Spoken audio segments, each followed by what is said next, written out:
Hello friends, welcome to IAS PCS Kendra. Friends, इस video में हम बीपीएससी की मुख्य परीक्षा को ध्यान में रखते हुए जीएस पेपर 1 में आर्ट एंड कल्चर के अंतर्गत कला एवं संस्कृति के अंतर्गत मौर्य कला को पढ़ने वाले हैं। मौर्य कला, इसके पहले हमने जनजातीय विद्रोह को कंप्लीट कर लिया है। तो अगर आपने पिछले वीडियोज़ को नहीं देखा है तो डिस्क्रिप्शन बॉक्स में लिंक दिया हुआ है, आप जाकर उन वीडियोज़ को भी देख सकते हैं। उन वीडियोज़ में मैंने काफ़ी कुछ बताया है। टॉपिक को तो डिस्कस किया ही है, साथ ही साथ आंसर को कैसे लिखना होता है, आंसर में भूमिका कैसे तैयार करेंगे या फिर बॉडी कैसे, लास्ट में कंक्लूड कैसे करेंगे, निष्कर्ष कैसे लिखेंगे, मतलब जो भी कंटेंट आपके पास उपलब्ध है उन कंटेंट्स को यूज करते हुए आप भूमिका को तैयार कैसे करेंगे, बाकी सारी चीज़ें जितनी भी हो सकती है सब मैंने बातें बताई हैं। हाँ, इस बात को आपको जरूर ध्यान रखना है कि क्वेश्चन का जो डिमांड होता है, क्वेश्चन की जो मांग होती है, उसके अकॉर्डिंग आपको आंसर को लिखना होता है। लेकिन बहुत कुछ बातें उसमें मैंने बताई हैं और फिर से जब मैं मॉडल आंसर प्रोवाइड करूंगा तो उसमें अच्छे से एक्सप्लेन कर दूंगा। फिर भी पिछले वीडियोज़ को आप जरूर देख सकते हैं। हाँ, ये बात जरूर ध्यान रखिएगा। डिमांड में इसलिए बार बार बोल रहा हूँ, देखिए आपने प्रीवियस ईयर के लिए बुक ली होगी, जो मुख्य परीक्षा के लिए प्रीवियस ईयर क्वेश्चंस की बुक आती है, जैसे सबसे फेमस जो है केवीसी नैनो है। तो उसमें जो आंसर लिखा हुआ है ना, उसमें जो आंसर लिखा हुआ है, क्वेश्चन चाहे कुछ भी पूछा गया हो, डिमांड क्वेश्चन का कुछ भी हो, आंसर एक ही टाइप का है। चाहे उसमें वर्णन करने को बोला हो, व्याख्या करने को बोला हो, मूल्यांकन करने को बोला हो, परीक्षण करने को बोला हो, आंसर एक ही टाइप का है। बट आपको इस बात को ध्यान रखनी है, इस बात को ध्यान में रखना है कि डिमांड के अकॉर्डिंग आपको आंसर लिखना है।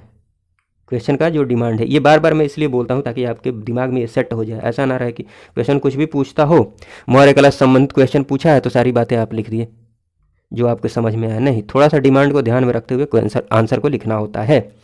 चलिए, बिना किसी देरी के इस वीडियो को हम शुरू करते हैं। बीच बीच में मैं इसमें भी बताते रहूँगा कि आपको कहाँ पर कैसे क्या करना है।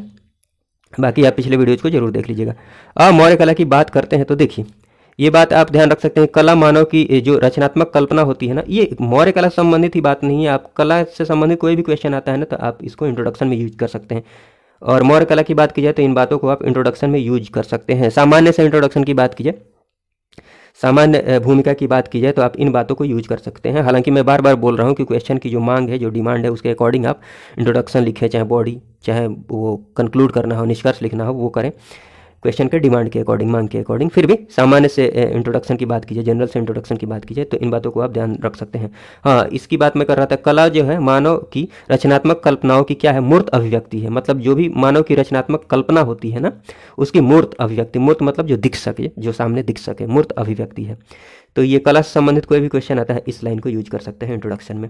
उसके बाद मौर्य कला की बात की जाए तो बिहार में हड़प्पा काल के बाद मौर्य काल में, कब, हड़प्पा काल के बाद मौर्य काल में कला स्थापत्य का प्रभाव स्पष्ट रूप से दिखाई देता है। ठीक है, तो ये बात भी आप यूज कर सकते हैं इंट्रोडक्शन में।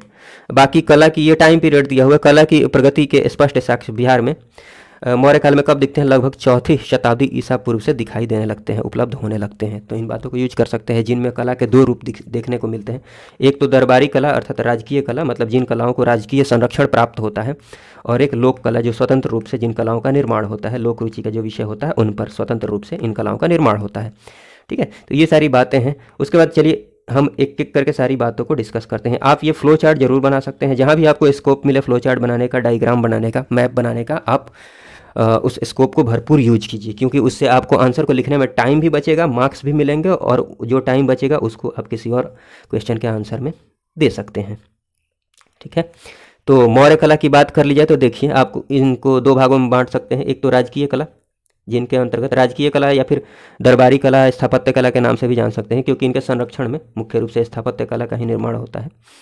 और उसके बाद दूसरा ये लोक कला, और इसमें मैंने कुछ एग्जाम्पल्स को दिखा दिया। हाँ, इस राजकीय कला की बात की जाए तो जो चंद्रगुप्त मौर्य कालीन कलाएं हैं, मतलब जिन कलाओं का निर्माण हुआ है, स्थापत्य का निर्माण हुआ है, उनको मैंने कैटेगराइज कर दिया है यहाँ पर, आप भी कर सकते हैं। ये अशोक कालीन हो गया, ये दशरथ कालीन, ये ठीक है ना, दशरथ कालीन जो कलाएं हैं। और उसके बाद मैंने जो एग्जाम्पल्स हैं उनको दिखा दिया। चंद्रगुप्त मौर्य के टाइम में जो सबसे फेमस आर्किटेक्चर का एग्जाम्पल है वो ये ध्यान रख सकते हैं, कुम्हरार से जो प्राप्त राजप्रासाद है। ठीक, ये वाला एग्जाम्पल ध्यान रखिएगा, चंद्रगुप्त मौर्य कालीन सबसे बेस्ट एग्जाम्पल है स्थापत्य का। उसके बाद अशोक के काल में किन किन कलाओं का निर्माण होता है, स्तंभ का निर्माण होता है, स्तूप का, गुफाओं का निर्माण होता है। गुफाओं में बराबर की जो पहाड़ियाँ हैं ना, उनमें आप एग्जाम्पल ध्यान में रख सकते हैं। बराबर की पहाड़ियों के में, मतलब पहाड़ियों को काटकर जिन गुफाओं का निर्माण किया गया, उनमें ये मैंने एग्जाम्पल्स लिखे हैं। विश्व झोपड़ी हो गया, सुदामा हो गया, कर्ण चौपड़, ठीक है, आजीविकों को रहने के लिए इन गुफाओं का निर्माण किया गया था। फिर दशरथकालीन गुफाओं की बात कर ली जाए तो नागार्जुनी पहाड़ी में जैसे लोमेश ऋषि गुफा हो गया, ठीक है ना, गोपिका गुफा हो गया, तो ये एग्जाम्पल्स आप ध्यान रख सकते हैं। उसके बाद बात कर ली जाए, चलिए, तो ये तो हो गया फ्लो चार्ट। फ्लो चार्ट आप जरूर बनाइएगा। आप चलिए फ्लो चार्ट को एक्सप्लेन कर लेते हैं। हाँ, इस बात को आप ध्यान रखिएगा, जरूर ध्यान रखिएगा कि जो भी क्वेश्चंस पूछे जाते हैं ना, कला से संबंधित कोई भी क्वेश्चन पूछे जाते हो या फिर जिस भी कला को आप पढ़ते हो, आप उनमें कुछ ध्यान रखें या ना रखें, लेकिन उनमें जो विशेषताएँ होती है उनको ध्यान रखिएगा, क्योंकि ज़्यादा चांस यही होता है कि क्वेश्चन जो पूछा जाएगा उनमें विशेषता जरूर पूछा जाएगा। ठीक है, तो विशेषताओं को जरूर ध्यान रखिएगा, कौन सी कला में क्या विशेषता है, आपको इन्हीं बातों पर ज़्यादा फोकस रखना है। तो राजकीय कला मैंने बता ही दिया है कि राज रक्षकों द्वारा निर्मित कला, चाहे राजाओं के संरक्षण में जो कला निर्मित हुई उनको राजकीय कला के नाम से जाना जा सकता है। और राजकीय कला में किन किन स्थापत्य कलाओं का निर्माण हुआ है, तो ये एक ध्यान रख लीजिए। राजप्रसाद के बारे में आप ध्यान रखिएगा। पाटलिपुत्र के कुम्भरार से प्राप्त यह विशाल सभा भवन किससे बना हुआ है? लकड़ी से बना हुआ है। ये एक विशेषता हो गई, लकड़ी से बना हुआ है। सारी बातें मैं बता दे रहा हूँ, बट ये भी बताते जा रहा हूँ कि विशेषता कौन सी है। आप खुद भी डिसाइड कर सकते हैं विशेषता कौन सी है। मतलब क्वेश्चन में विशेषता पूछ दिया जाए तो आप फालतू की बातें क्यों लिखेंगे, डायरेक्ट विशेषता की बात करेंगे ना, इसलिए मैं बोल रहा हूँ। तो लकड़ी से बना हुआ विशेषता में आप लिख सकते हैं जहाँ भी क्वेश्चन पूछा जाए। इसके विशाल भवन में 84 पाषाण स्तंभ है, इनको भी इंक्लूड कर सकते हैं विशेषता में। लंबाई इतनी है, 140 फीट है, चौड़ाई 120 फीट है, इसको भी शामिल कर सकते हैं उसमें। हाँ, ये ध्यान रख सकते हैं कि एरियन के अनुसार चंद्रगुप्त के राजप्रसाद जो है ना, राजप्रासाद की शान शौकत का मुकाबला ना तो सूसा और ना तो इकबताना जैसे प्रसिद्ध नगर ही कर सकते हैं। मतलब काफ़ी शानदार भवन था। उसके बाद बात की जाए फाहियान के अनुसार बात की जाए तो यह देव निर्मित भवन है। भाई किसने बोला था? फाहियान ने। उसके बाद बात कर ली जाए स्तंभ की, बात कर ली जाए तो देखिए यहाँ पर देखिए स्तंभ मैंने यहाँ पर बना दिया है, तो आप भी डायग्राम बना सकते हैं।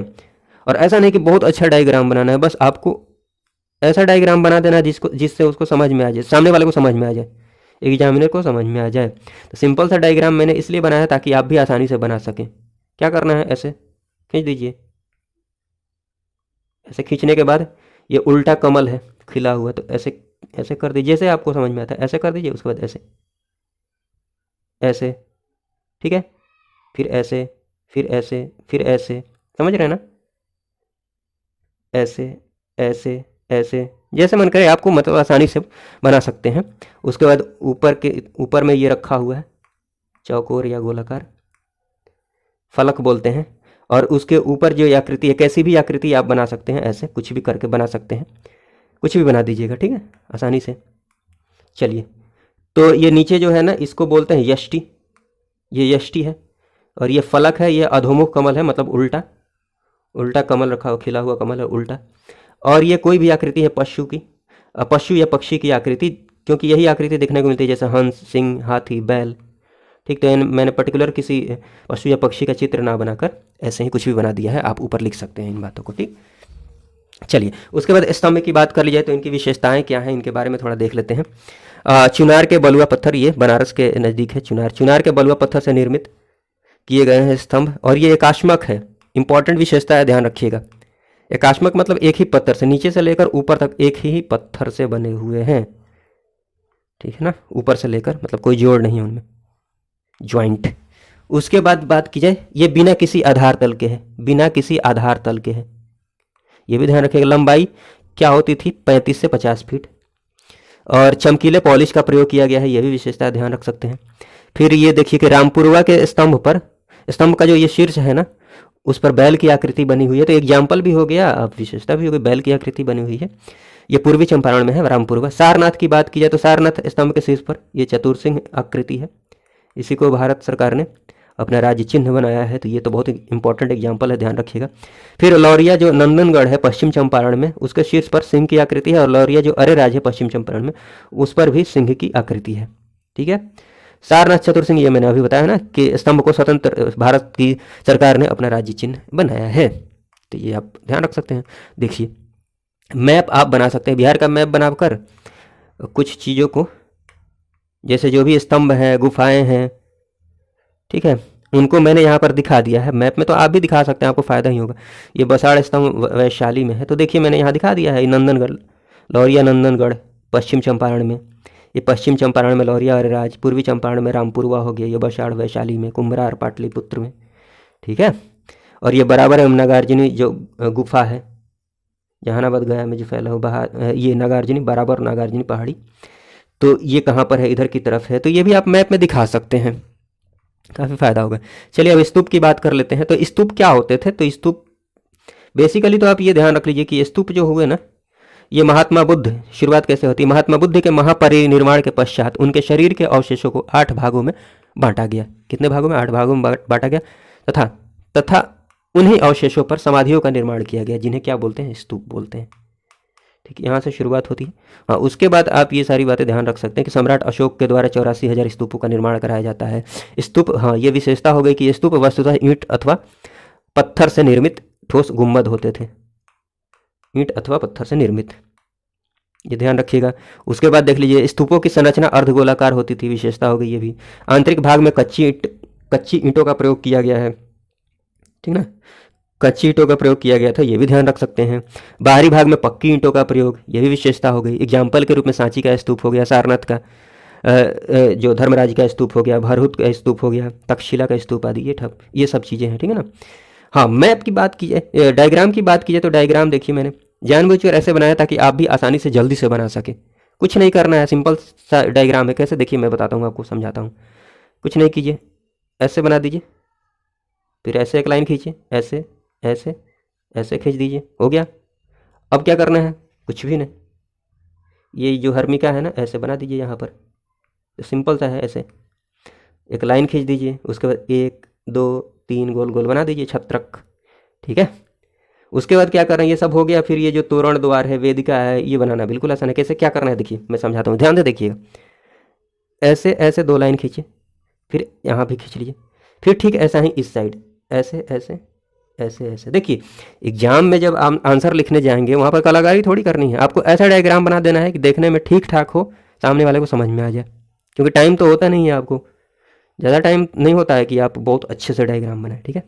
ये कर देना है। उसके बाद ये देखिए यहाँ पर, यहाँ देखिएगा ध्यान से, 1 2, मतलब एक ये तैयार हो गया, फिर एक यहाँ तैयार कर दीजिए, एक यहाँ तैयार कर दीजिए, ध्यान से देखिएगा। अब क्या करना है, कुछ नहीं, ऊपर ऐसे खींचिए, यहाँ पर भी। उसके बाद क्या करना है, देखिए ये जो है ना, यहाँ पर ऐसे खींच दीजिए, मिला दिए। उसके बाद ये जो है ऐसे ऐसे कर दीजिए, और इधर भी ऐसे ऐसे मिला दीजिए। देख रहे हैं ना, देख रहे हैं कितना अच्छा बन गया, ये तोरण द्वार बन गया, ये तोरण बन गया ना द्वार, वही मैंने यहाँ पर दिखाया है, तो आप आसानी से बना सकते हैं। देख रहे हैं, ये हर्मिका है, इसको अंड बोलते हैं, इसको मेधी बोलते हैं, ये अष्टी है, ये छत्रक है, तोरण द्वार है, इसको वेदिका बोलते हैं।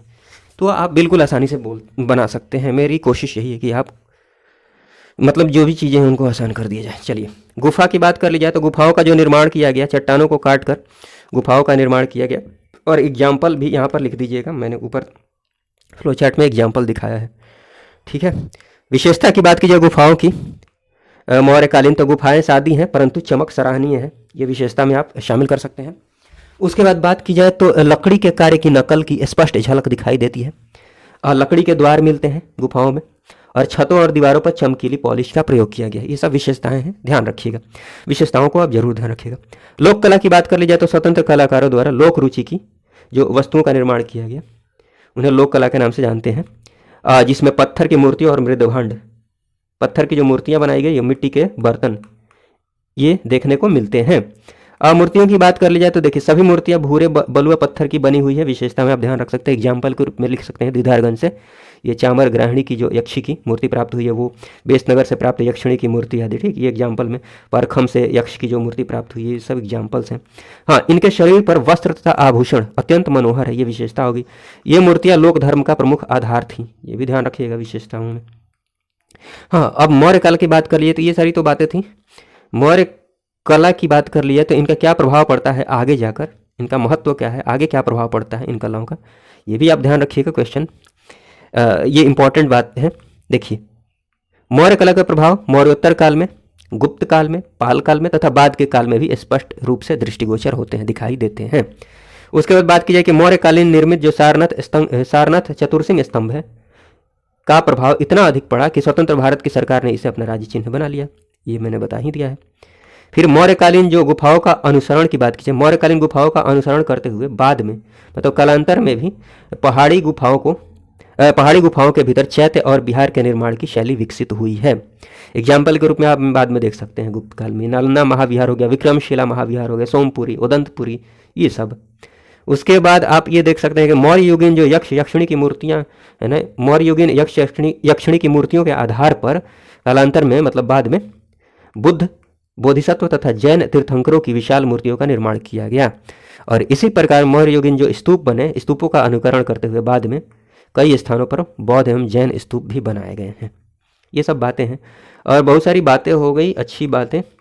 इसके साथ ही आपको कुछ आलोचनाएं भी हैं, कुछ आलोचनाएं भी की जाती हैं, तो इनको भी आपको ध्यान में रखना है। ठीक है, इनको भी आपको ध्यान में रखना है। जैसे ये ध्यान रख सकते हैं कि sir John Marshall, Percy Brown, Stella Kramrisch जैसे विद्वानों के अनुसार मौर्यकालीन जो स्तंभ है ना वो ईरानी स्तंभों की अनुकृति है। तो ये क्वेश्चन में भी पूछा जा सकता है कि क्या आपको लगता है कि उसकी अनुकृति है, ईरानी स्तंभों की अनुकृति है, ऐसे क्वेश्चन में पूछा जा सकता है। तो लास्ट में आपको अपनी राय देनी होगी और कोशिश कीजिएगा कि राय पॉजिटिव ही हो जाए, क्योंकि देखिए भले अनुकृति है बट आपको दिखाना है कि, एक मिनट रुकिए सारी बातें कर लेते हैं उसके बाद में बात करते हैं।